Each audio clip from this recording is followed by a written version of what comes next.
the same, the overall residential tax rate would increase with a 20% exemption substantially to compensate this form of tax relief. In our case, the residential tax rate for 2011 would rise from $14.01 to an estimated amount of $16.94. According to the mechanics of this exemption, the tax burden for those owner-occupied properties below the town's average, as described in the first paragraph, would be decreased. For all other residential properties, the tax burden would increase. This would include all non-owner occupied residential properties and vacant land. Sorry, I lost my place. All owner-occupied properties above the town's average, since the exemption is deducted after the application of a much higher tax rate.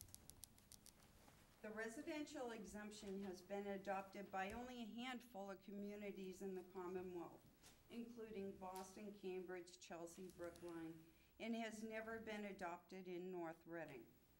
On a cautionary note, an adoption of a residential exemption will significantly raise the residential rate while providing a benefit only to those properties that are valued below the town's average.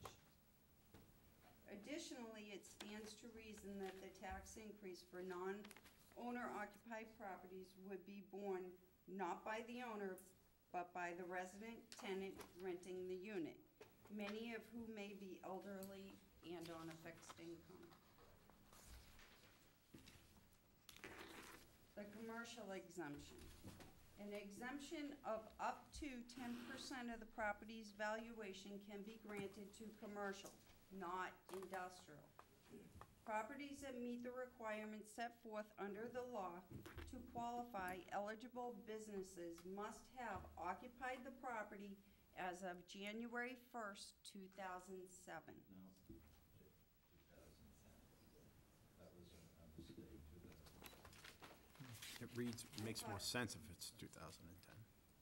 I thought it was enacted in 2010. It must have had no more than 10 employees during the previous calendar year, as certified by the Division of Employment and Training, and the building must have a valuation of less than $1 million. A business which is just one of several businesses within a commercial building would not be eligible for an exemption unless every business within the building qualified as well. That would be like your strip malls. And there would not be one off the top of my head in here that would qualify.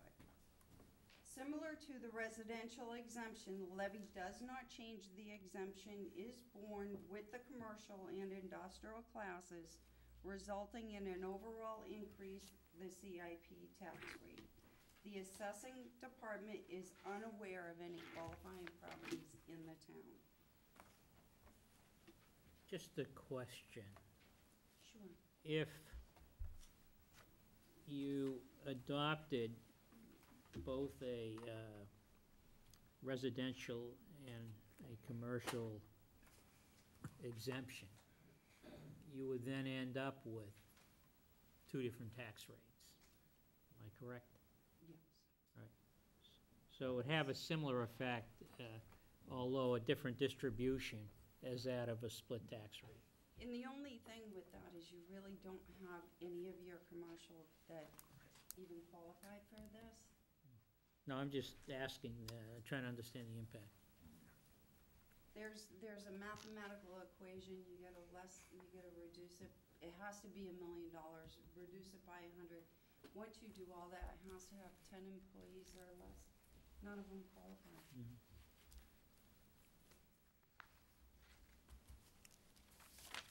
In addition to that, we've attached some what we're calling exhibits, and that's on the following page after the presentation, and that is your LA4.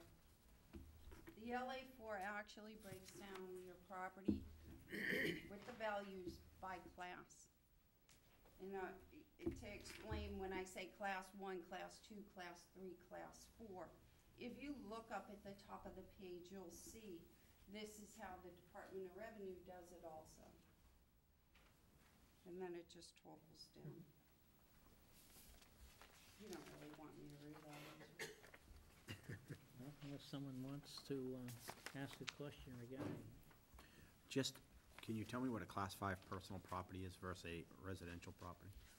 Class 5 personal property is if you have a business and any machinery, equipment, or furniture and fixtures in a sole proprietorship is what you can pick up for value, as long as it's in conduct of their business. Thank you. You're welcome. So, people that run a business out of their home, do the assessors then tax a personal property We tax? do not pick up home businesses. You do not? Your home businesses usually consist of a computer, a desk, 1 or 2 file cabinets.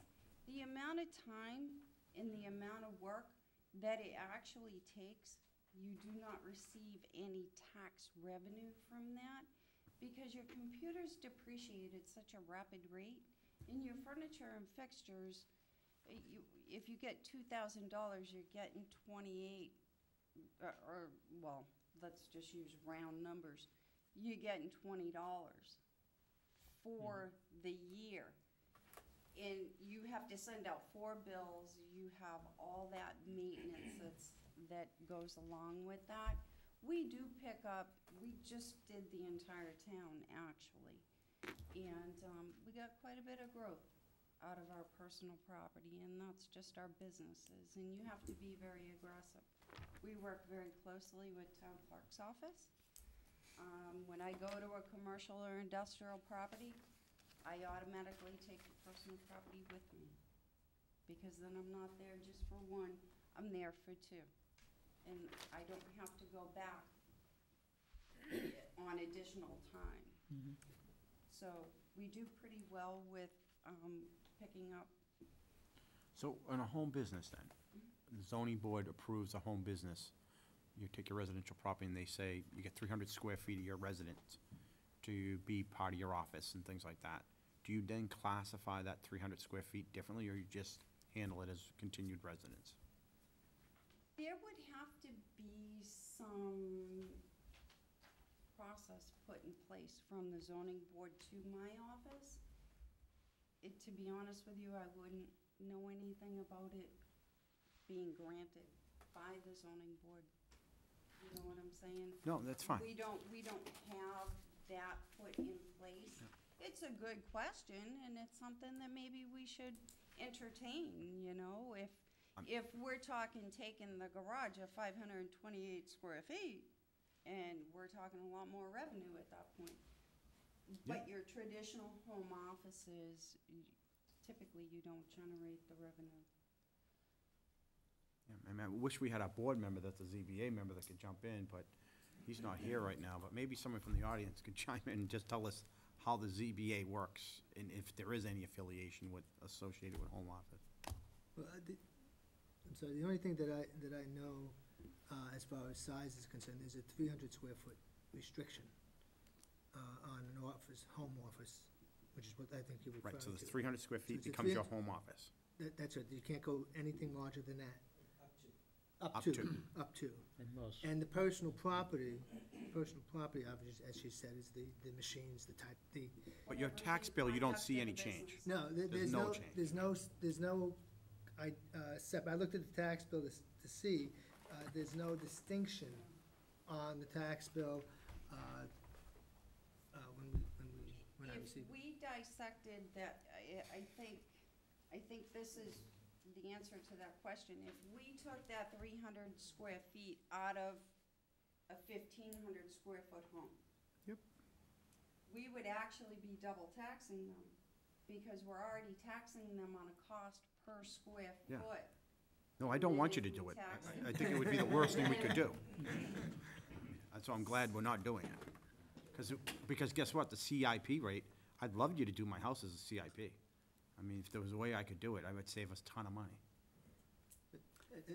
And I'm We're sorry. going the wrong way, Mr. Yeah. Prisco, for you. Go on. Thank you. Mr. Chairman, Mr. Chairman, but if I may, the class 5 is personal property, whether it's commercial or home, correct? Class It's 5. personal property of a commercial business or a home business, correct? Doesn't No. matter. Yes, Yes, but you're not taxing but we're not taxing. on the home businesses. Right, right, All personal property is class 5. right. Whether it's a business or not, or a home business. It's the same rate, Yeah, so but it doesn't matter. Then, before I open it up to the floor, then I have a question. Probably doesn't relate exactly to the North Reading situation, but I have a summer home in another location, and we do get a property tax That's correct. bill. And as I recall, it actually comes as a separate bill, Mhm. right? So in North Reading, maybe there aren't too many of those, but if there were, that is different, a different form of property. It's actually falls under the Falls in the personal same property or category. second home, yes. Mr. Carucci and Mr. O'Leary, did you have your hand up? I'm sorry, or were you just? For a statement, as I own a commercial business on Route 28, I'm told that I have to file how much money is made, what I'm taking in for rent.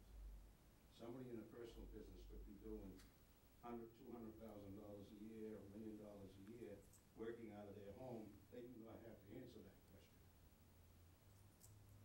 Okay? Excuse me. We're not looking for the income you're making from your business. We're looking for income from the rent. Right.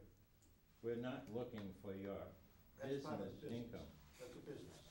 Right, but we're not, the assessors, when we say income and expense, we're looking for the income that, the rent that that property generates, either the rent that you're paying or the rent that you're collecting.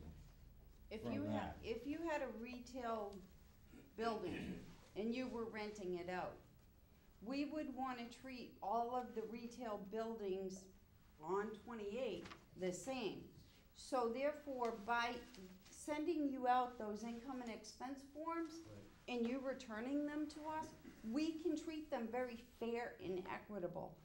That form tells us if you're renting at $12 or $15 square foot, the less data we get, we have to go outside of North Reading to establish that rent per square foot.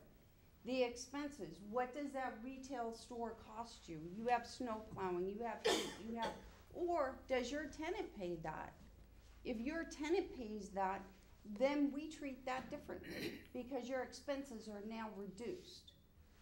If you've had it rented 100% of the year, then the vacancy rate, we would analyze through all the retail businesses and establish a vacancy rate, whether it's 5% or 20%. You see what we use that form for? Does that answer your question? Yeah, to a point it does, only because if you have a business that you're running out of your home, you're also writing that off as office space. It's kind of a rent because you are a residential piece of property, but you're also writing that off. Right. Okay? And that's considered almost a rental space, doing that. That's the point I'm trying to get to, okay? And the other thing, while I have it for a minute, the evaluations have gone down. If you go and try to borrow money from a bank, Yes. all right, take it from somebody who knows on his piece of property, and they came back to me and said, you don't warrant it because the evaluation has dropped on that piece of property, And you're absolutely correct. all right? I have a business myself, Right. and it is So tough. then when I see the tax rate going up, and I see the point I'm trying to get to is when I see the evaluation going up, I'm saying something's wrong. Now, is it on the property or is it on the land that's going up? But what, That's- but what if Mr. Carucci decides to